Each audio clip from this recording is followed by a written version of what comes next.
completed his leaving certificate in 1962. Dave was called up in 1965, aged 20, in the first intake of Australian National Service Scheme.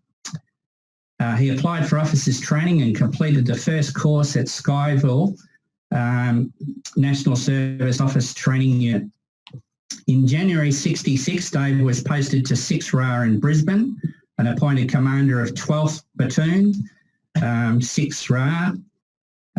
6 RA was sent to Vietnam in June of 1966, and Dave served a full 12-month tour and was a platoon commander at the Battle of Long Tan, of which he was recommended for a military cross, but was subsequently downgraded to a mention in dispatches.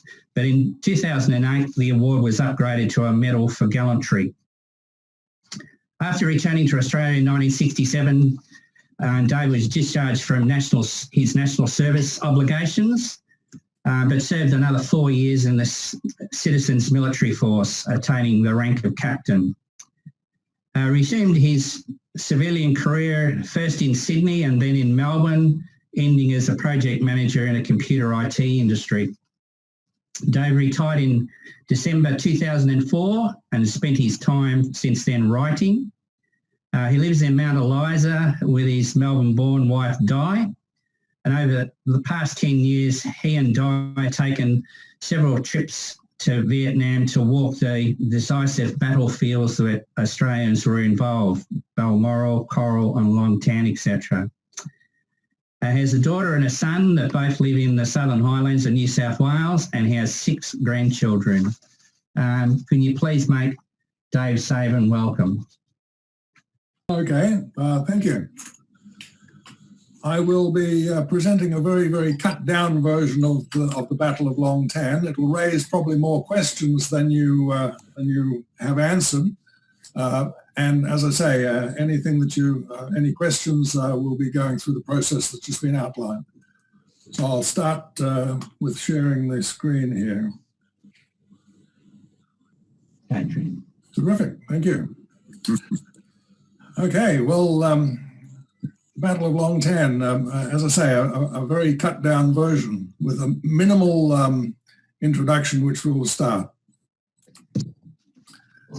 Back in mid-60s, we didn't know it as Vietnam, it was Indochina, but here is a map that you might be familiar with, Saigon being where my cursor is, pardon me, but essentially Vietnam, as we know it, takes the coastal area from the Mekong Delta down here up to, in those days, the DMZ, the demilitarized zone, which was above which was North Vietnam. From military purposes, or from political purposes, it was divided into 44 provinces, the equivalent of our states, but much smaller. And for military purposes, one military region was the top 4 provinces. The Central Highlands was the 2 military region. The area around Saigon was 3 military region, and the Delta itself was 4. Now, back in '62, we put our advisors in there, the AATTV, and basically there were 1 or 2 people per province. So they were scattered all over Vietnam. And essentially that's the way it remained during the war. In 64 or 65, they wanted Australian troops there, and 1 battalion was sent, 1 RAR, and it's just north of Saigon in Bien Hoa. So we're only going to be looking at this part of Vietnam for the remainder of the war. Basically, the Australian commitment was within this area. 1 battalion operated in Bien Hoa province under the command of 173rd American Airborne Brigade, and they operated into what they call War Zone D and operated north of Saigon. And for those who know the times or the history, places like the Iron Triangle, Hobo Woods, the Cu Chi tunnels, for instance, all in this area here where 1 battalion and supporting troops operated. Towards the end of 64, 65, Australia was convinced that it needed to double its contribution. So on the withdrawal of 1 RAR, 5 RAR and 6 RAR plus supporting troops were going to take over. But when that happened, we told the Americans that we didn't want to operate under their command because the different ways that we operated weren't compatible. So we wanted our own province.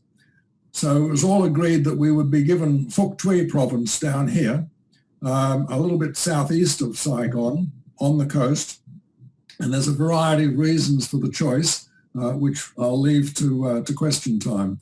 But essentially, after 1 battalion left Bien Hoa, the remainder of our war on the ground anyway was concentrated in Phouc Tuy province. Now, I've got a map for that, and don't hurt your eyes. I've got a bigger version. So here's a diagram of Phouc Tuy province, basically about 40 kilometers north to south, about 50 kilometers east to west, and basically virgin territory from the Allies' point of view. The Americans hadn't operated in there. Indeed, the French before us hadn't operated off the roads, and the South Vietnamese forces only operated on the roads. So essentially anything off the roads here or out of the towns was unexplored territory even at that stage of the war. The value of Phouc Tuy province lay in the fact that it had a deep sea port down here off Vung Tau. This peninsula protected a very good deep water port. And the Americans had an installation there as well as the Vietnamese, and they had an airport here. And basically what was happening was that Saigon was up a river which was easily ambushed. So they needed a deep sea port to get goods into Saigon, and they were landed here, and they had to go up in convoy up the road here through the province capital, Route 15, up to Saigon. And of course, as you can see from that, it's overlooked by 2 big hill systems, and they were VC dominated. So basically, Australia was told, okay, you've got Phouc Tuy province, pacify it, but keep that road open. That was our task in Vietnam. Now, that was at a strategic level. At a tactical level, how did we do it? Well, first of all, we put our logistics support base, 1ALSG, Australian Logistics Support Group, at Vung Tau, and what's commonly called the Back Beach. And the fighting arms were concentrated on a small hill in the middle of the province, Nui Dat, which the name you'll know, but in fact Nui Dat is Vietnamese for small hill or little mountain. And in fact, all over the map, there were Nui Dats. There was another one just north of Long Tan. There was another one out here above Swan Mock and so on. So it's really just the name of a hill, but we called it Nui Dat. So our fighting arms roosted on Nui Dat. Basically, we went in there. It was a hill surrounded by unused rubber plantations. And the 2 battalions plus supporting arms occupied that, 5 battalion arriving in May and 6 battalion arriving in June of 66.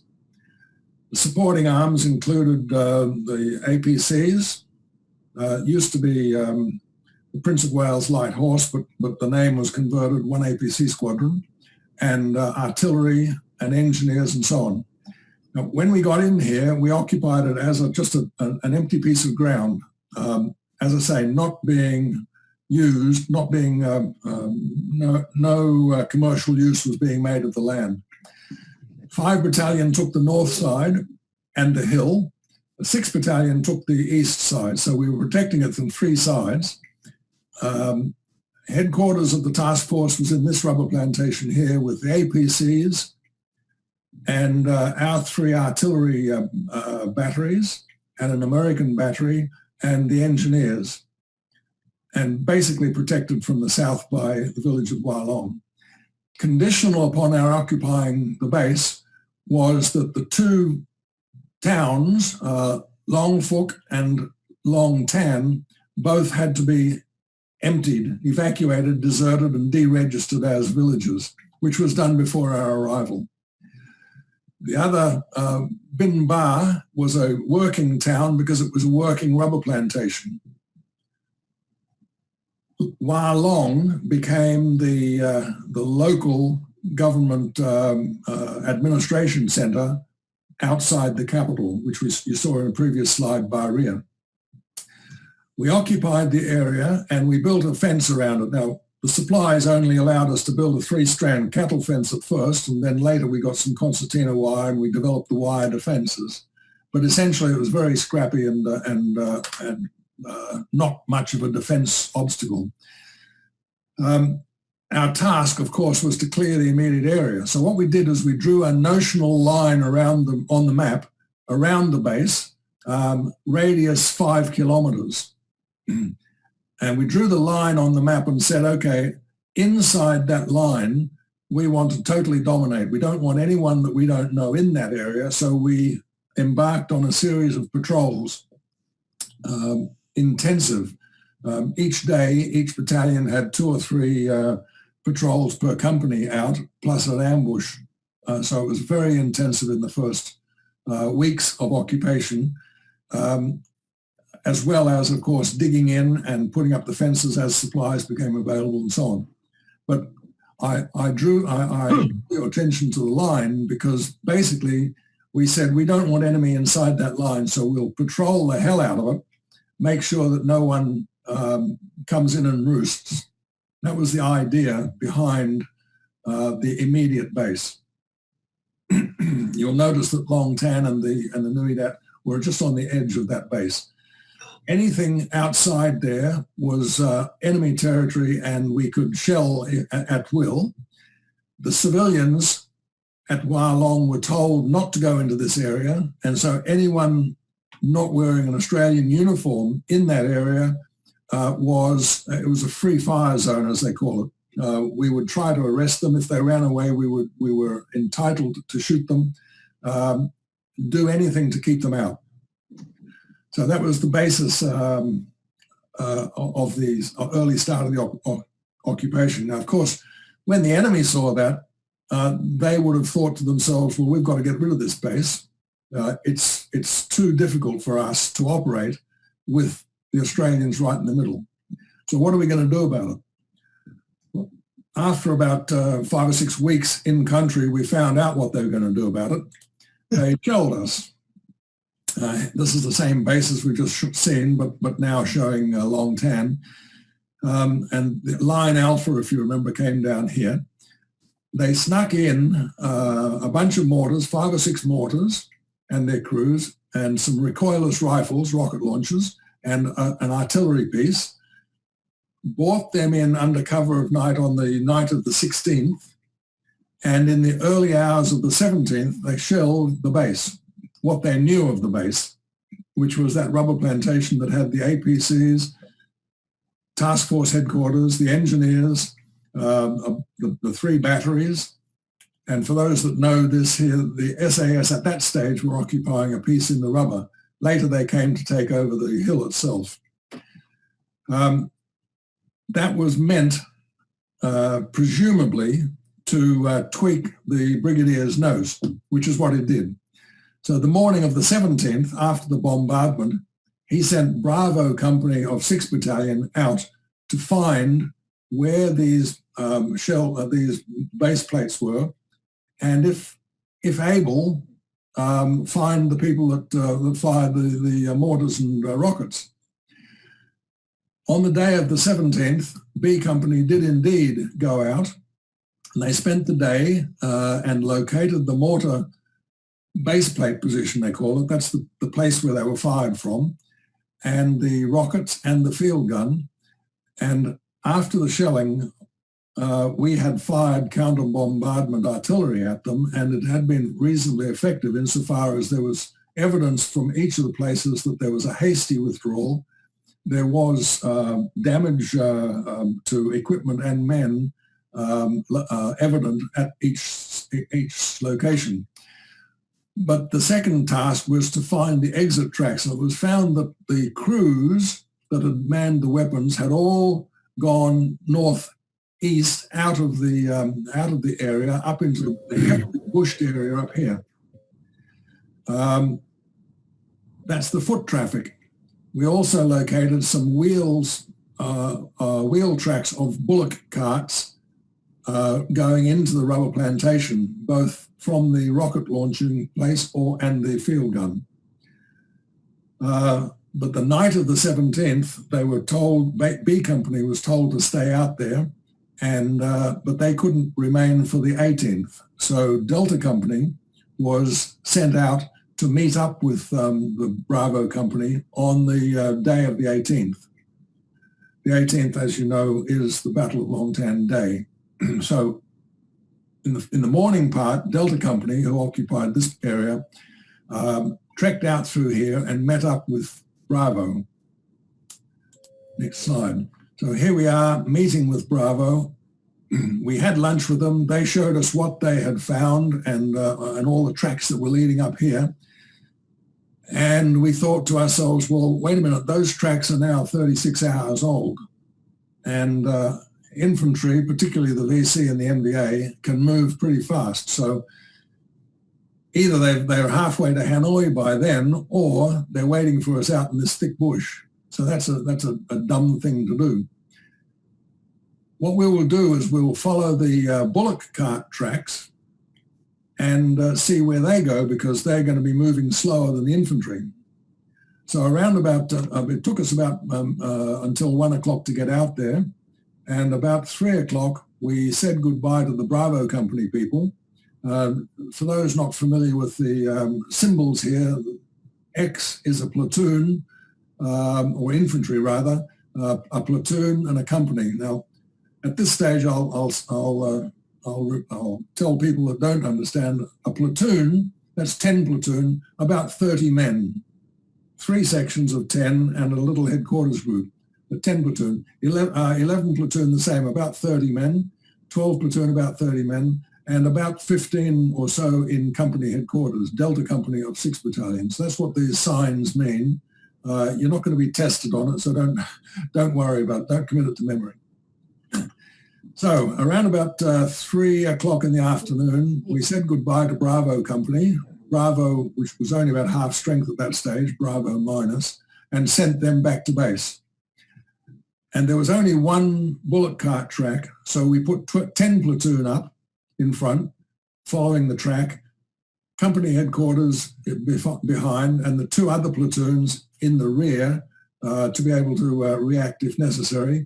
That's a normal, what they call an arrowhead, for obvious reasons, formation, and we started following the tracks. Now, it was a bright sunny day at that stage. This is early afternoon. The monsoon hadn't started, and it was just another fine walk in the forest. And this is what it looked like. Now, this photo was taken many years later, so there's a different brand of rubber tree. So the only difference here in this rubber plantation is that the canopy is much lighter. In my day, there was a much thicker canopy. The sun didn't penetrate it, and so there was no green on the ground. It was all red mud.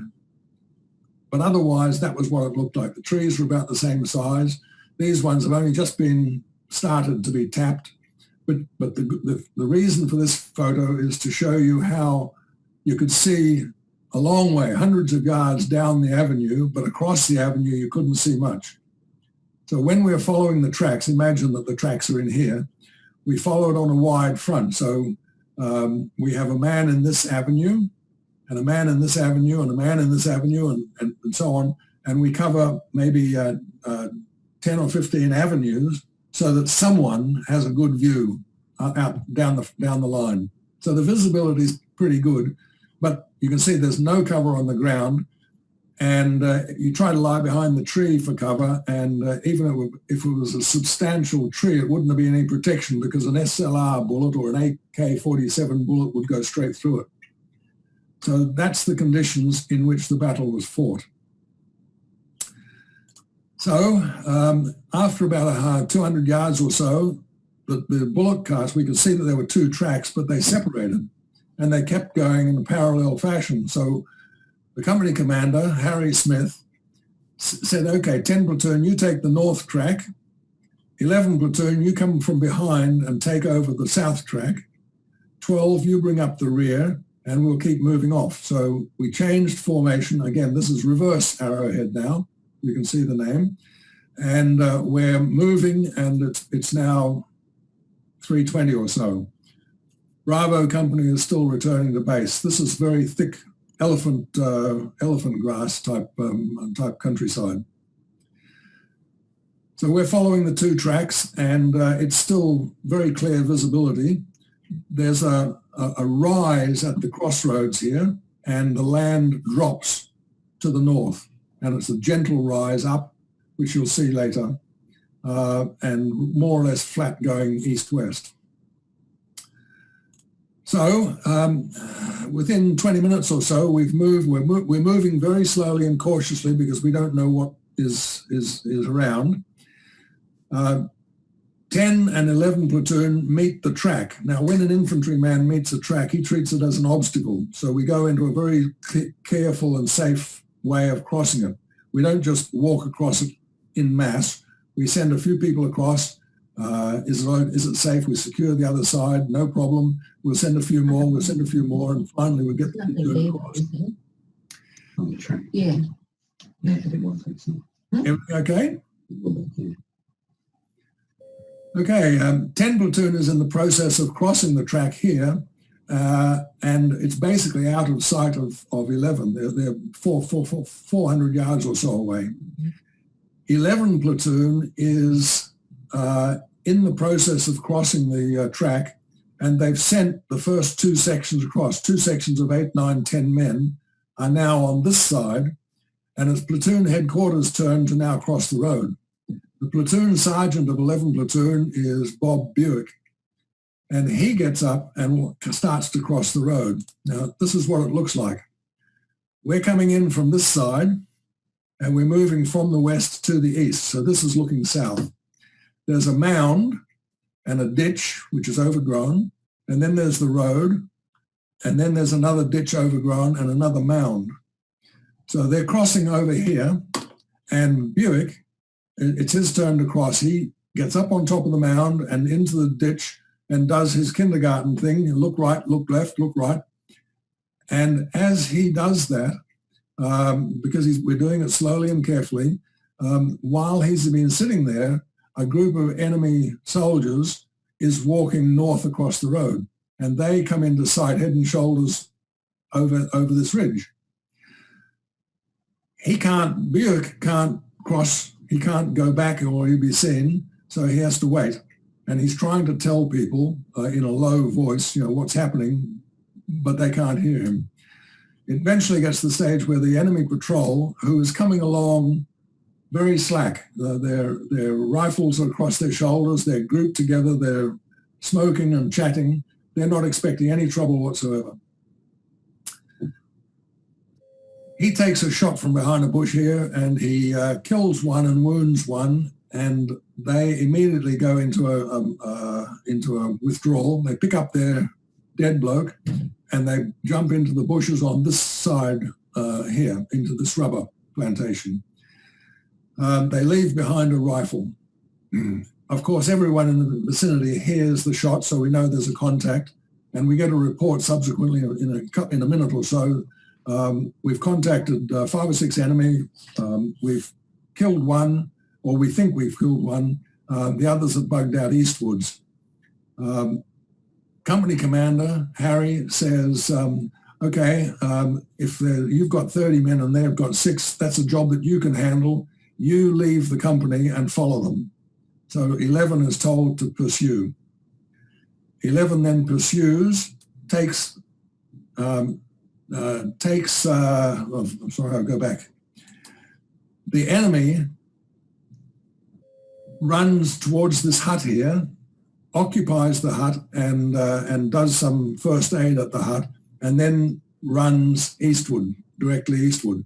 It hasn't started the monsoon yet. The tracks are in the forest. We can see where they've been. 11 platoon follows them, goes to the hut, clears the hut, and starts following the 11 platoon. Now, that was fairly accurately shown in the film. If any of you have seen the Danger Close film, you'll recall that there was a hut there and they had to clear it and so on. Now I'll go to the next one. 11, having chased the enemy, gets stopped by fire on a broad front. The enemy small patrol has obviously returned to their parent unit, which is in a defensive position here. Not, I must add, in an ambush position. They had to maneuver to get into to reaction. So 11 comes into this area, and there's a clearing in the rubber plantation, and they stop there for a moment and they immediately get fired upon. While that's happening, this is up to 4 o'clock, while that's happening, 10 completes its crossing, CHQ, company headquarters, completes its crossing, and so does 12. So we're waiting there to find out what's happening, because the volume of fire inwards has markedly raised. 11 Platoon Commander has called for artillery, and the volume of fire indicates that this is more than just 6 or 7 men. So Company Commander radios the Bravo Company people and says, hold position, we might need you to come back.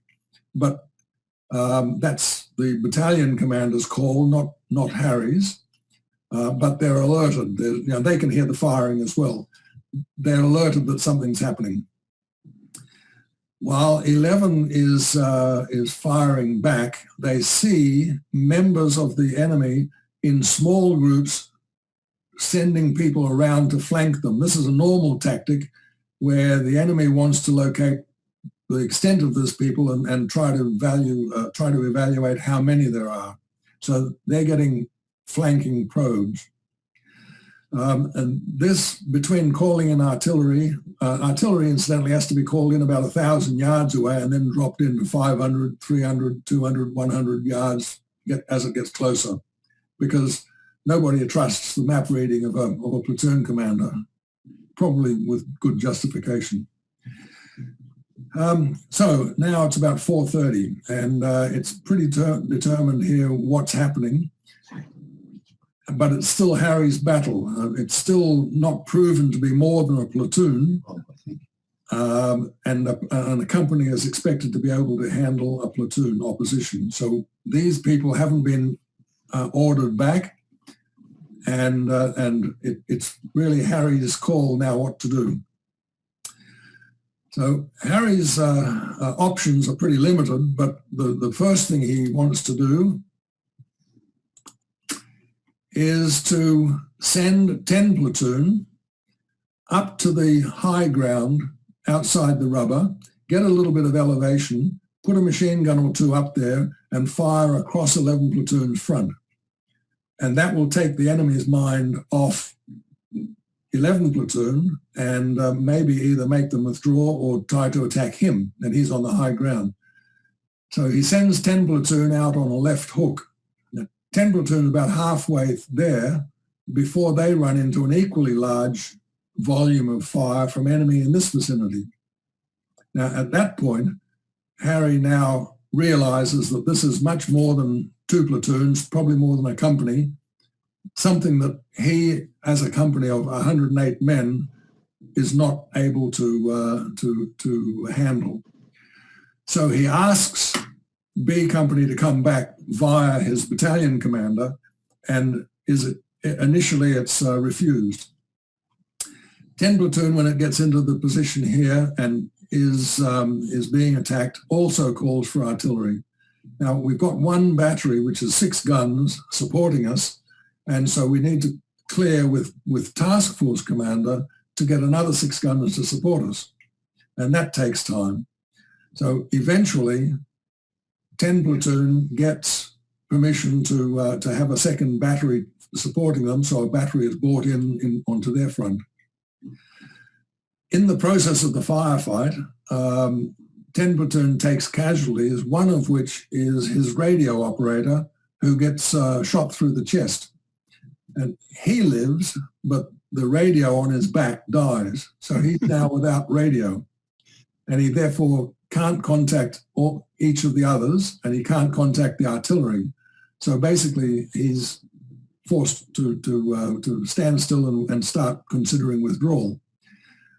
When his radio goes out, the company spare radio operator, a bloke called Bill Akell, who lives over at Ballarat now, rushes forward by himself a couple of 100 yards to 10 Platoon to take the spare company radio to him, and arrives and restores comms.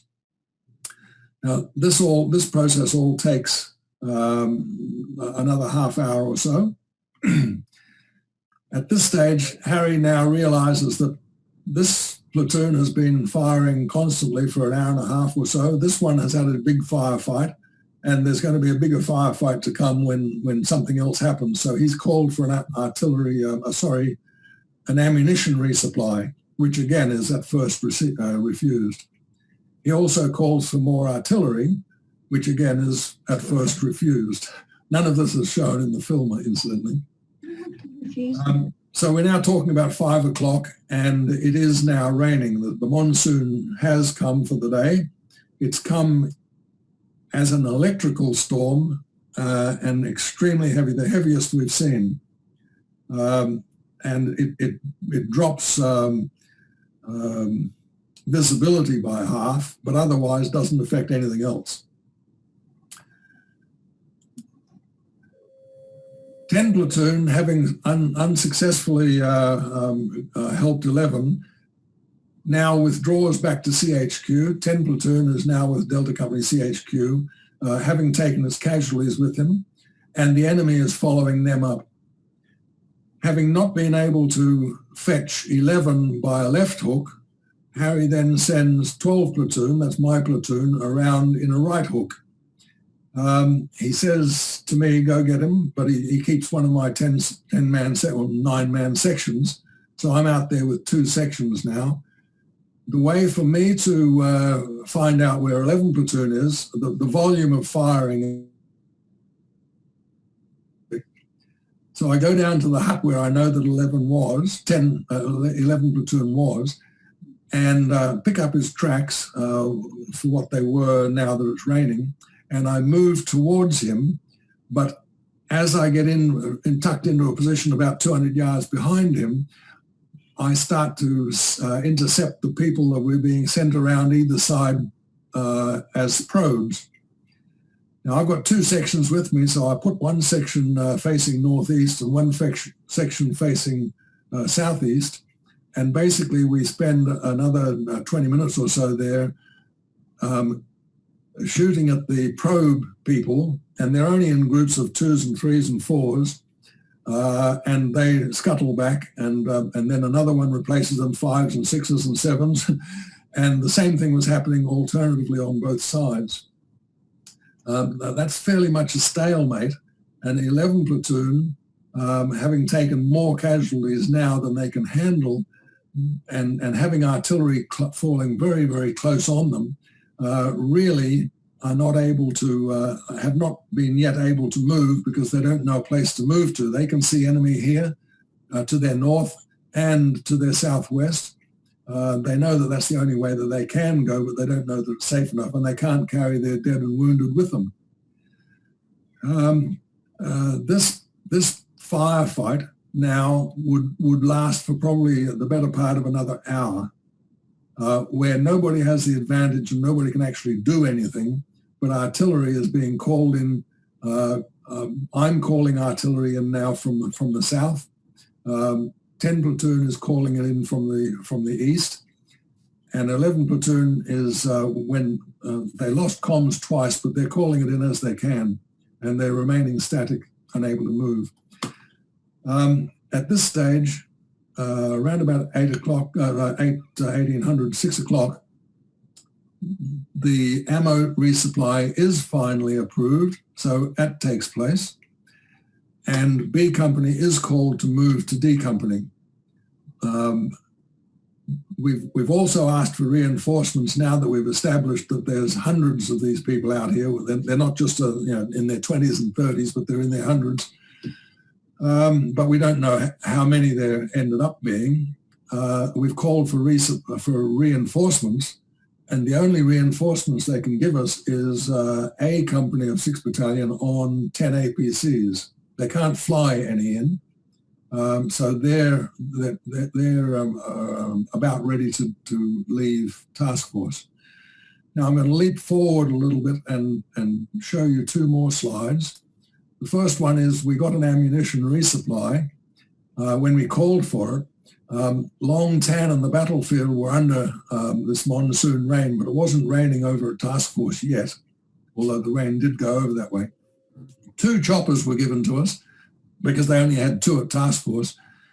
And what happened was when they got into the air, they realized they couldn't locate us by visual. So they had 1 chopper circled over the creek outside of the storm, and the other chopper came down and located this road to Long Tan. And then I presume by radio triangulation, they could get a fix on us. This radio knew that we were on this bearing and this one on this bearing, and they cross-haired it and came into us. We threw red smoke, which was reported as yellow, so we called them off. It was probably a mortar bomb that they reported. They flew around and we threw another red and they saw it. They called the other chopper in. They both dropped their ammo at treetop height, and they both went home. That was their hour of glory. As subsequently then the storm was moving westwards, and the storm went in over task force, and they would have been grounded after that anyway. The other thing that we can show is the APCs with a 3-troop APC squadron with A Company aboard, picked up, taken to the only gap in the wire that we knew about, which was the engineers, come down. The only place they could cross this river, because this is monsoon season and it was swollen anyway, and now it was raining again, and the bridge was destroyed on the road. The only place they could cross was down in the paddy fields where there was a weir. So they crossed that. Once they got across, or in the process of crossing, the battalion commander called them back. The battalion commander wanted all 10 APCs to go back. To the APC commander's credit, he said no, or something to that effect in Australian lingo. And he sent 2 APCs back, and he carried on. He went across the weir, left an APC on the other side to protect the crossing, and 7 APCs went forward. Now, we'll leap ahead a little bit, and I'll show you here. When they got into the rubber plantation, they had a contact here about 1,000 yards south of us. They then got through that contact and had another contact right on, coming on dark, and diverted and chased that enemy eastwards, and then finally returned to us after dark. So the yellow is the place that the APCs followed. And before we go back again, an APC crossing the water is a sight to behold, because you can't see much. Now this is an empty APC crossing a still dam under peacetime conditions. You'll notice if you've got a keen eye, there's an aeroplane up here.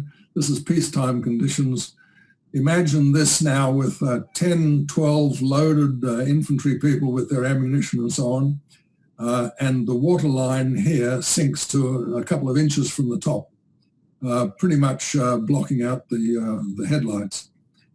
And then you add swirling water from monsoon. You can see that it was fraught with danger.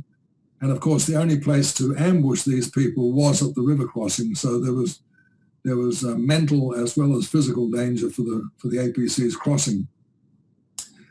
And now back to the story. We're coming now 1800 hours. We've had an ammunition resupply back at CHQ while I was out. 11 Platoon has decided that they can no longer stay there, and they've got so many dead that they don't have enough men left to carry the dead. So they've got to take their wounded and go. So they've come back to 12 Platoon through the corridor that I've been keeping open, and we've both gone back to company headquarters. So now company is now together. The enemy has followed up 10 Platoon, is now following up 11 and 12. And so the enemy now pretty much knows where we are. And they're dithering around amongst themselves, trying to organize themselves to attack us. The APCs are advancing, having got the battalion commander and his people following up them. And Bravo Company, who's been given permission to return to us, doesn't need direction because they can tell where the artillery and the firing is coming from. They're scooting as much as they can here. They don't come across any enemy, but they get mortared along the way. And so that's the position around about up to about 6:30. Now 6:30, the rain is easing off, but the light is visibly failing. Pardon me. From 6:30 till 7, the battle's going to finish at 7. From 6:30 to 7, we get into the static human wave tactics that the battle is probably best known for. What did it look like? This is coming on dark or after dark. This is a painting by Bruce Fletcher that hangs in the War Memorial. It shows a number of things in the battle all at once, as it must. But it shows a lot of the things pretty accurately. The smallness of the trees, no cover, the flatness of the ground. We're sitting in a circle probably bigger than this when you come to think of it, but really that's how it was, a thin circle of people taking fire when they could, when they had a target, otherwise just sitting there waiting for someone to come in on their front. We're in all-round defence, although let's say 180 degrees, so we weren't all firing at once. So, yep, he's got to resist the temptation to fire at this bloke's target to conserve ammo. We all know that the ammo's running low. We have our dead and wounded in the middle, in the centre. We can't do more than just first aid for them. Raining like hell. Tracer, all these little yellow things, tracer is in the air. This depicts an occasion where one of the machine gunners wanted to have a better target. So despite making himself a target, he got up onto his feet and fired his machine gun and got the people that he was wanting to get, but he was killed. Dimly there you can see the machine gun that has become pretty iconic in the battle. Artillery landing fairly close at hand.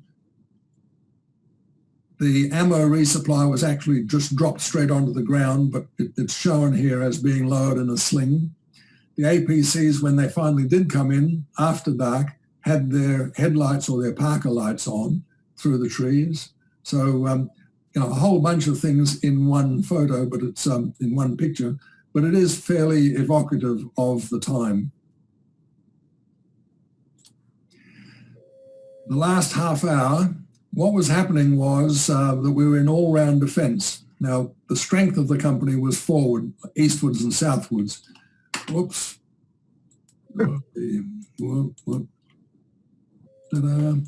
When I got back, I had 7 and 8 sections with me. We were given from 12 o'clock to 3 o'clock. That's protecting northeast. 10 platoon had 3 sections, all under strength. 3 o'clock to about 7 o'clock. CHQ is the headquarters. FOO is the forward artillery observer. CAP is the aid post. So all our dead and wounded were in the aid post. My other section, 9 section, was guarding the back door, and everyone from 11 that could hold a rifle was northwest, where we hadn't seen any enemy out here. So we were in a tight circle, probably less than 100 yards across. And as said before, open, flat, no cover. The enemy was disorganized. They'd already taken a lot of casualties from artillery and from small arms, so they were not communicating with each other. So each group was sending in people to us in assaults independent from the other. Now, the effect that that had on us was that we could fight off an assault, and then we had a minute or two or three in which time the assault will be coming in from another direction, and we had time then to take the ammunition that had been resupplied, loose, I might add, not in clips or magazines, but in bandoliers, and feed them into our magazines. So we didn't run out of ammunition entirely. We always had 10 or 15 rounds at the start of an assault, and then we had a few minutes to reload. So that was contributing to saving us. The other thing is that by now, all of the control of the artillery was handed back to the expert, the forward controller, whereas up until now, each platoon had been directing its own artillery. So the forward observer was able to bring the artillery in right on towards our perimeter. So within 100 yards, and in some cases 50 yards from our perimeter, 105 millimeter artillery was landing at the rate of approximately 1 round every second for about 10 minutes. And the enemy was coming through and coming through and coming through over their own dead bodies. The human wave type assaults that the battle has become known for. As I said down here, the APCs came through. The enemy had sent a group around in depth to form a block force up here. The APCs hit that and scattered it, and the APCs then moved on and hit another group moving in the opposite direction. So there was already people here, and they were coming back. They had already been recalled. The APCs hit them, and as they fled eastwards, so the APCs followed them. So B Company arrives right on dark, about 7 o'clock. 7 o'clock last light. And of course, it's pretty dark beforehand, but that's considered last light. B Company turned up and the firing stopped. B Company actually didn't fire any shots because as they turned up on one side, the enemy receded at the other. We could hear bugle calls out in the bush, calling people back. So 7 o'clock, 5 o'clock 5 minutes to reorganize them. And we could see the APCs lost, 400 yards or so through the trees. We could see them going through here, and we could hear the 50 cals. But eventually it got too dark for them to chase the enemy. And then they turned and came back direct to us. And that's where they had their headlights on and so on. And they joined us about 10 past 7 and took up a perimeter position, and the A Company on board unloaded and formed a screen in front of us in case these people counterattacked. But they didn't. And the other thing they didn't do was, in their withdrawal, they avoided where 11 Platoon had been. And we know that because, first of all, the next day we found 2 wounded, not dead. And more so, when we re-entered the 11 Platoon position, the radio operator had been killed, but his radio was still on. And for those that understand the radio mechanics, when it's not in use, there's a thing called a squelch, which is just a white noise, which is cut when the talking commences. And when we got there, the squelch was clearly audible, and it would have been audible that night. So any passing VC hearing the radio on would have taken the radio, but they didn't. So 1900 hours, B Company arrives around about 7, the battle's over. Not another angry shot was fired. The APCs came in, not firing a shot. A Company got off them and took up a position. By 7 p.m., everything was silent here in the battlefield. What was the outcome after all that? 3.5, 4 hours. 18 Australians had been killed, 1 on the APCs and 17 from Delta Company. And we've had 21 wounded with another 2 or 3 injured from other reasons, and out of 108 soldiers. Now there's 105 Australians and there were 3 Kiwis with the artillery group. The enemy, by their estimates only, and this is after the event, reported that they had 800 killed and 1,500 wounded. We think that is over the top. We don't trust that figure. We buried 245 on the battlefield the next day, but for the next 3 days, the patrols that were following them up were reporting field hospitals and amputations and fresh graves and so on, which we didn't dig up. So it's somewhere between the 2,500 and the 800 is fairly reliable.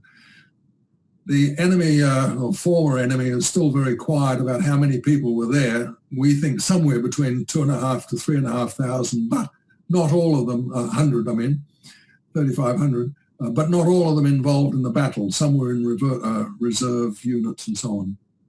The effect immediate in the intelligence reports was that 275 Regiment, often called 275 VC Regiment, but they weren't, they were North Vietnamese soldiers, was taken off the order of battle.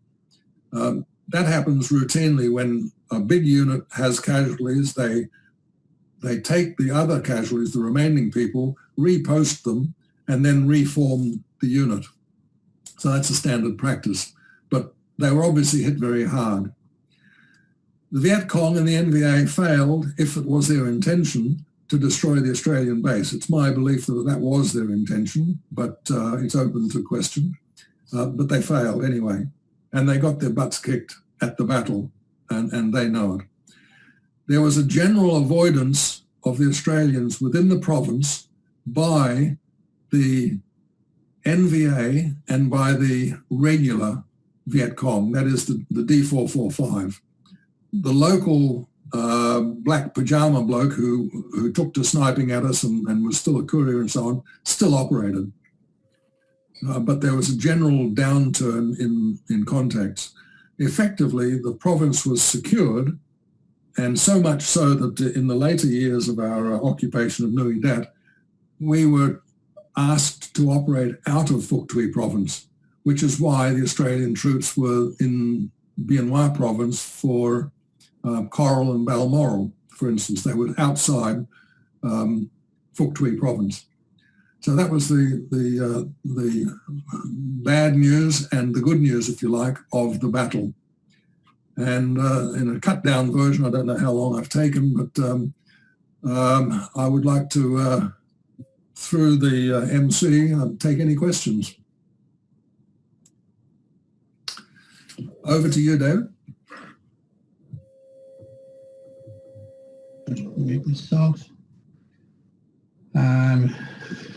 We'll start off with Bev Unit. Bev, can you hear me?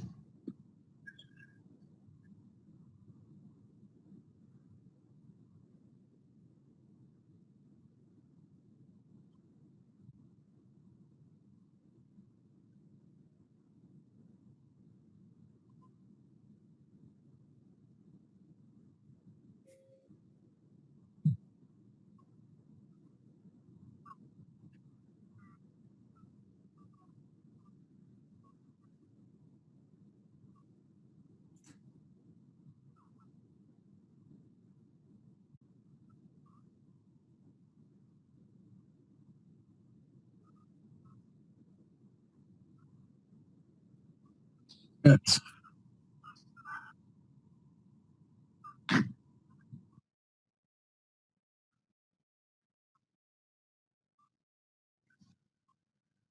Well, look at the context that the task force commander had himself in. He hadn't seen any number of contacts that were more than 2 or 3 people.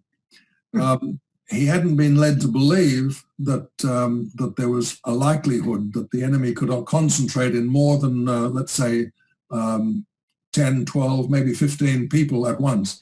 That was why we did platoon patrols close in and company operations, that's 100 men, or outside that, because the thinking was that 100 men would easily handle any number of locals or even NVA in the numbers that they were expecting. So that thinking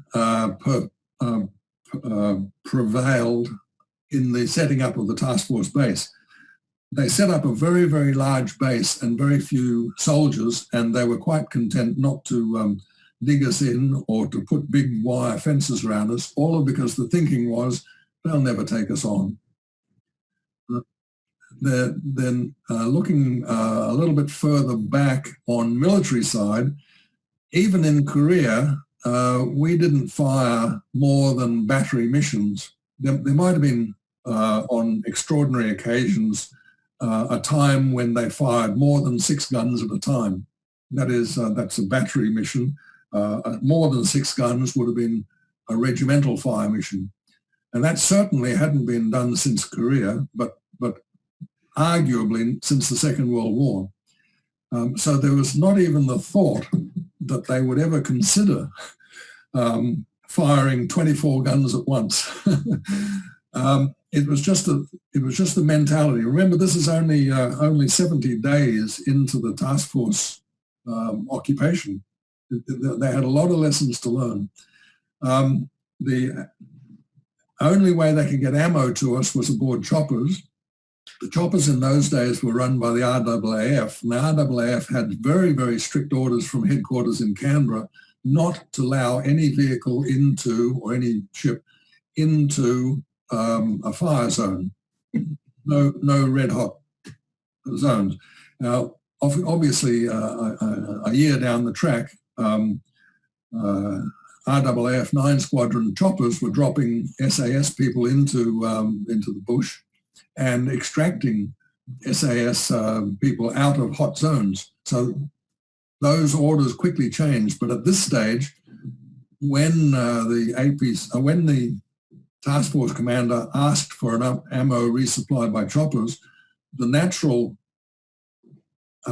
reaction of the RAAF rep was to say no. My boss says no. So that's sort of that level of refusal. The third element of refusal, the refusal to give us reinforcements when we asked for them, was that the only way that the reinforcements could get out to the to Long Tan was on APCs, and that would have taken every available APC out of the task force base. At the same time as the battle, 5 Battalion was operating north of the task force base and had some of the APCs with them. And quite scandalously, probably a troop of APCs was out of action at any given time in the workshop. So basically the task force commander said to himself, if I send a company out on 10 APCs, I don't have any APCs left in base. What if this is a diversion and the base gets attacked from the other side? I've got no mobile fire control. So, there's a lot of pressures on Brigadier Jackson to be very, very conservative and to not believe what was happening at Long Tan. And that I hope that answers your question. No?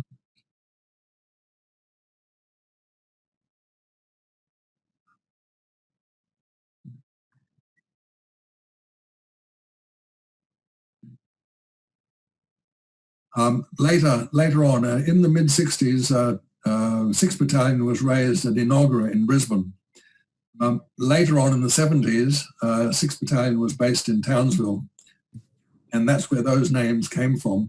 6th Battalion is now once again back at Inogra in Brisbane. No problem. Linda Tinney. Thanks, David, for a wonderful. Can you hear me? Yes, I can, Linda. Thank you. Yeah. No, thank you. That was very interesting, and one quite close to our heart. My brother-in-law was in the 6th Battalion and fought at Long Tan. So I've got my grandson with me at the moment, Lachlan, who's very interested in military history. So we found that very interesting and very insightful into our own family history. My brother-in-law was Holger Wittemansky, known as Steve. Unfortunately, he's since passed away. And if it was going to be a standard meeting, I was going to have my sister-in-law here to talk to you about the experience as the girlfriend waiting back home, and they got married after he came home from Vietnam. But thank you, and it was a very insightful talk. Oh, thank you very much. Adrian?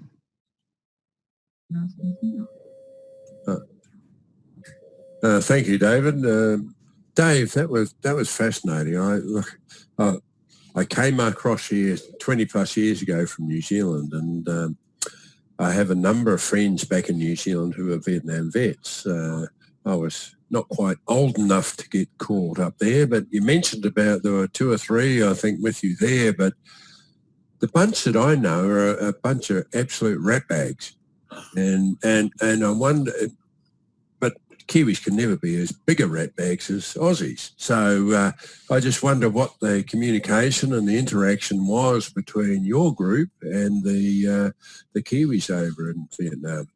Okay, I can only give good reports. As I said, there were three artillery batteries directly supporting us. 2 of them were Australian, and the 161 battery was the New Zealand one. Yeah.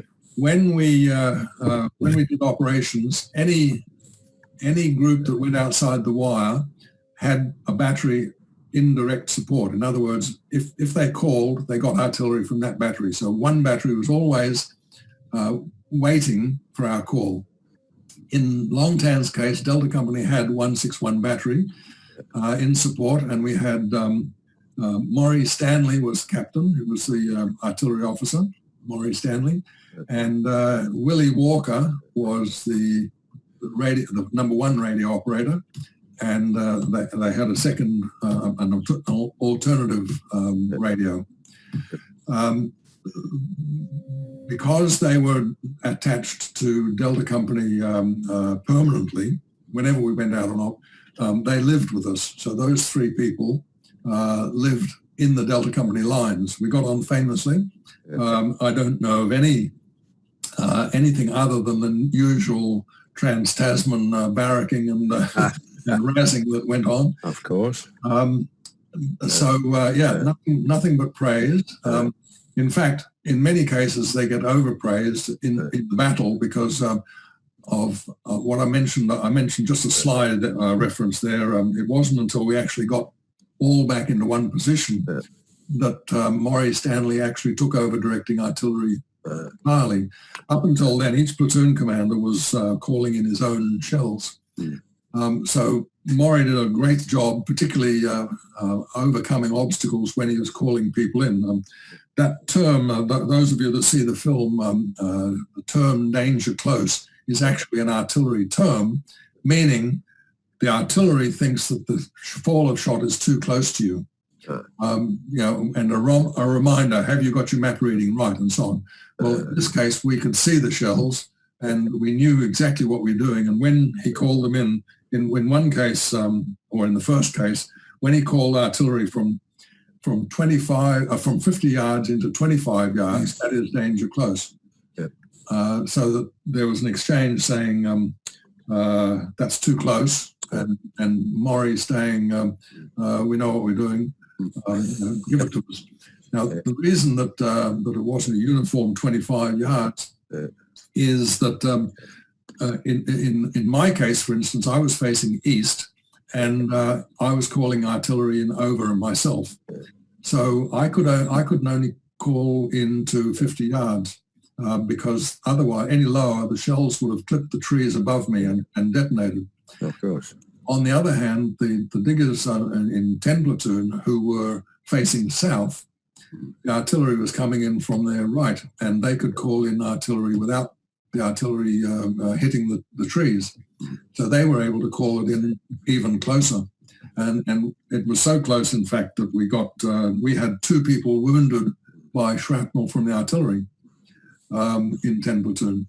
And that's understandable because the 105 shell has a kill radius of about 10 meters and a damage radius of about 40. So, the relations were extremely good with us. No better, I might add, just in case there's any Australian artillery listening in, no better than Australian, but nevertheless very good, no worse. Very good, very good. Any other questions there? David, if I can just add that my father was in World War II.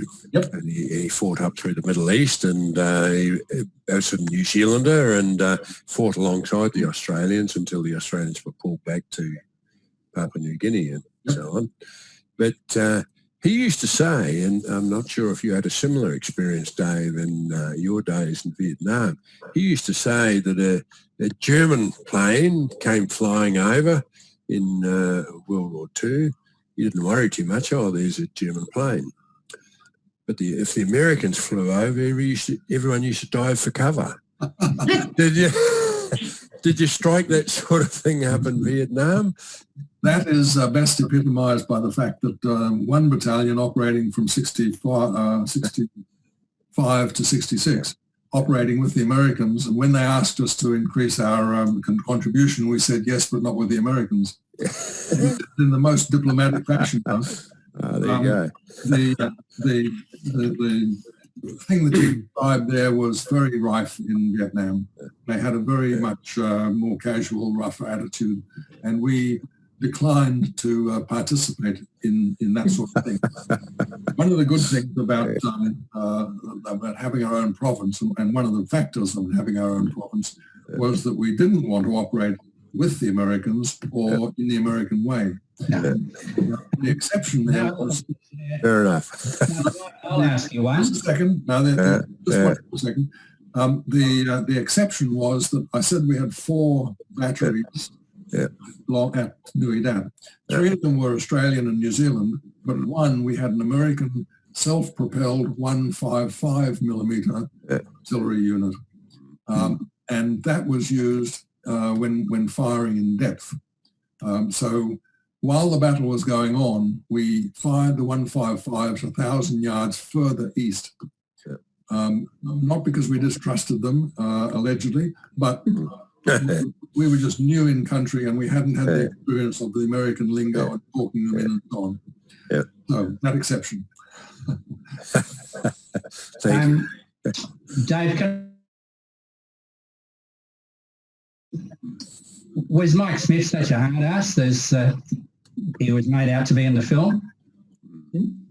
What was say that again? The company commander Smith, was he such a hard ass? Let me give you a few minutes on the film.